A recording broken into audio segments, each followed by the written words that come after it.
This Sunday on Press Pass, for the past 2 months, Youngstown State University trustees have been at the center of strong criticism over their decision to hire Bill Johnson as president. Well, Johnson has promised he'd meet with faculty to help build trust before taking over, but for now, we're told that has yet to happen. The faculty union president says questions concerning enrollment, free speech, and how his far-right beliefs will influence education at YSU have still gone unanswered. Bill Johnson will begin his tenure as president on January 22nd. So here with more on how they're preparing for his arrival, we have professor and YSU OEA faculty union president, Dr. Mark Vopat. Thank you so much, doctor, for joining us again. Thank you.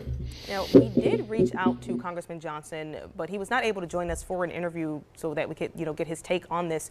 But have you had any contact or communications with him other than the meet and greet that you say happened since he was named president?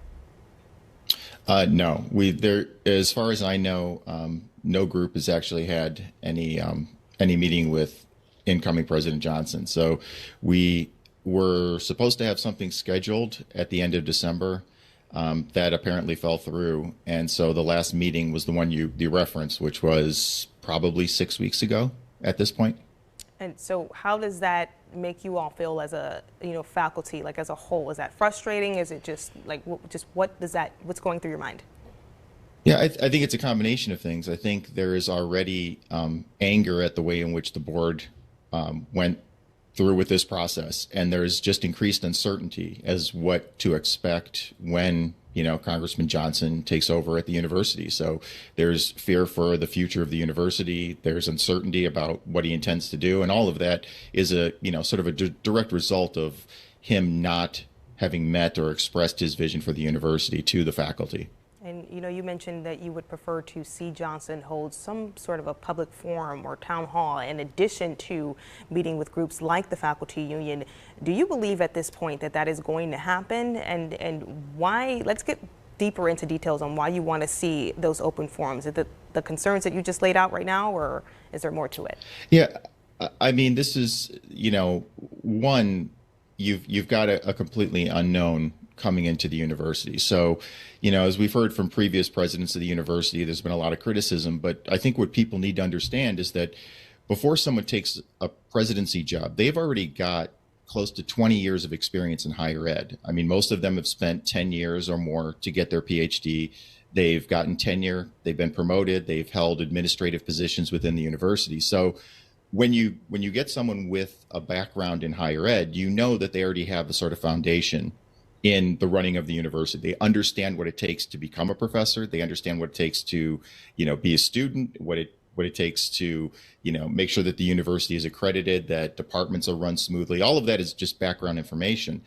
When you have someone coming in who has no experience with that, I mean, I think one thing you're going to want to know is this person up to the job, right? Do they really have an understanding of the university? And, without meeting with faculty, and not just me, the union is a major part of the university, but really this is something that is important to all members of the university, right? The faculty, the staff, the students. We all want to know what President Johnson's view is or vision is for the university. And so,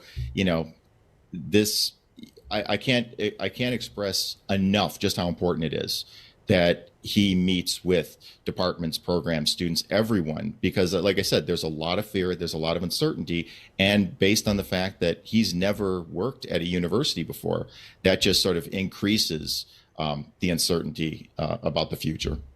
And, Doctor, you have become somewhat of a spokesperson for, not just the faculty, but also others, for the university on this topic. So I can imagine that a lot of people have been coming to you, expressing a lot of concerns. I'm wondering what you're hearing, not just from other faculty members, but from really the university as a whole. Is there skepticism as to what the direction that the university is going to be taken in once Johnson steps in as president? Are you just hearing praise for, standing up for everyone? What are you hearing?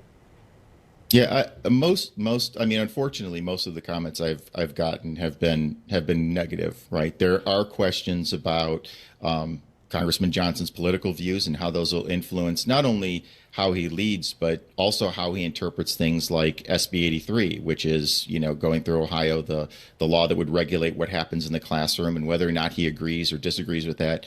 I'm also hearing from members of the community. I've heard of people. I know that there's been over $1.5 million lost in new donations to the YSU Foundation for scholarships and other things.